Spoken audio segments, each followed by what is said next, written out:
सरपंच संतोष देशमुख यांची निर्गुण हत्या झालेली आहे।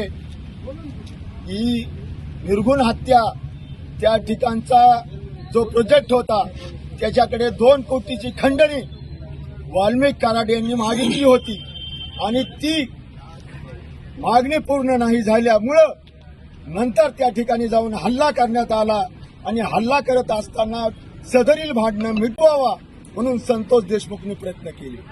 केवळ भांडणं मिटवण्याचे प्रयत्न केले म्हणून संतोष देशमुखची निर्गुण हत्या झालेली आहे। ही केस आम्ही सगळे वकील आहोत, रिअरेस्ट ऑफ रिअरेस्ट आहे। जेव्हा आपण देशमुखचं पीएम पाहितलं तेव्हा त्या जखमा संतोषच्या शरीरावर नाहीत तर आमच्या काळजावर झालेल्या आहेत अशी भावना बीड जिल्ह्यातील प्रत्येक माणसाची झालेली आहे। या सर्वाचा सूत्रधार वाल्मिक कराड आणि वाल्मिक